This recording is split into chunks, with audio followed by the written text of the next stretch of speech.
Hello friends, आपका स्वागत है हमारे YouTube channel horror by Rahul पर। यहाँ मैं आपको भूत प्रेत से जुड़ी सच्ची कहानियाँ सुनाता हूँ। अगर आपको हमारी कहानियाँ अच्छी लगती है तो वीडियो को लाइक और कमेंट ज़रूर करें, और ऐसे ही सच्ची कहानियाँ सुनने के लिए हमारे चैनल हॉरर बाय राहुल को सब्सक्राइब ज़रूर करें। तो चलिए आज की कहानी स्टार्ट करते हैं। मेरा नाम राहुल है और मैं बिहार जम्मू का रहने वाला हूँ। यह कहानी जो मैं आप सभी को सुनाने जा रहा हूँ, यह मेरे साथ घटी एक सच्ची कहानी है। जब मेरी उम्र तकरीबन 10 या 12 साल होगी, तब मेरा ज़िंदगी में पहली बार भूत से सामना हुआ था। मुझे याद है, उस दिन कृष्ण जन्माष्टमी भी थी। मैं सुबह से ही अपने दोस्तों के साथ खेल रहा था। मैंने और मेरे दोस्तों ने दिन भर खूब मौज मस्ती की।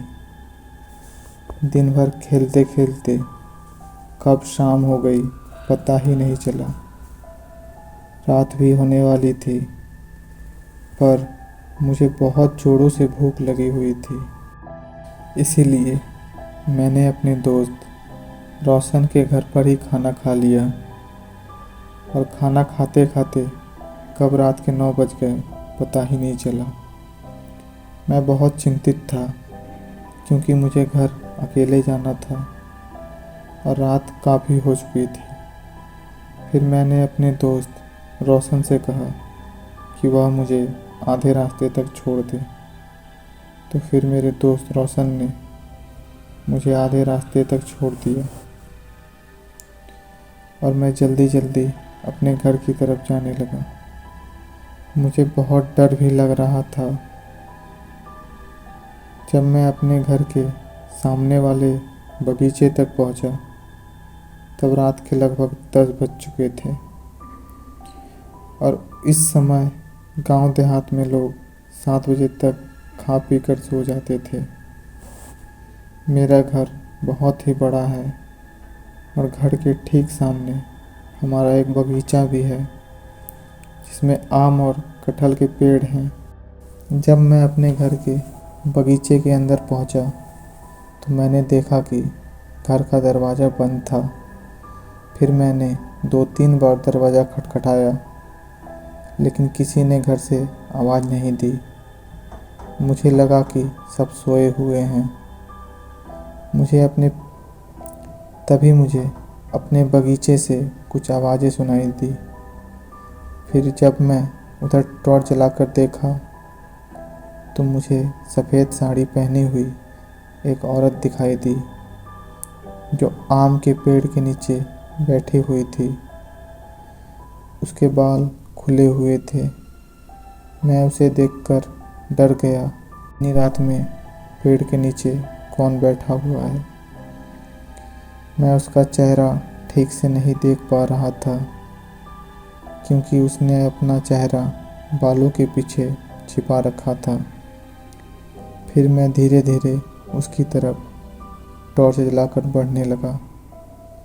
अब वह मुझसे सिर्फ 20 मीटर की दूरी पर होगी। वह औरत भी अपने बाल पीछे कर रही थी। उसने लाल लाल चूड़ियाँ पहनी हुई थी। उसके हाथ जले हुए थे, और वह मेरी तरफ देख रही थी। उसका चेहरा पूरा जला हुआ था, और आंखें बिल्कुल सफ़ेद। आपको विश्वास नहीं होगा, लेकिन वह मेरी तरफ देखकर मुस्कुरा रही थी। मुझे आज भी वह मुस्कान याद है। मैं बस उसकी तरफ देख रहा था। अब मुझे बहुत ज़्यादा डर लग रहा था, क्योंकि मुझे पता चल गया था कि यह कोई इंसान नहीं, बल्कि कोई आत्मा है, जो शायद इसी बगीचे के किसी पेड़ पर रहती है। फिर मैं धीरे धीरे पीछे की ओर जाने लगा।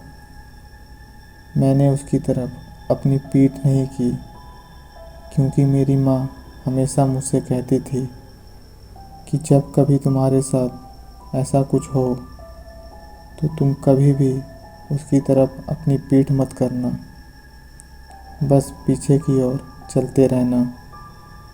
मेरी माँ भी अपने बचपन में ऐसी चीज़ों का सामना कर चुकी थी। अब मैं फिर से दरवाजे के पास पहुँच गया। इस बार मैंने ज़ोर ज़ोर से दरवाज़ा खटखटाया। आखिरकार मेरी चाची ने दरवाज़ा खोला और मैं जल्दी से घर के अंदर चला गया।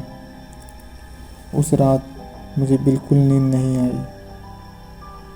यह बात मैंने आज तक किसी को नहीं बताई और उस दिन के बाद मैं फिर कभी देर से घर नहीं आया। मैंने उस रात जिस औरत को देखा फिर कभी मुझे दिखाई नहीं दी। अब पता नहीं वह कौन थी, कोई आत्मा या कुछ और।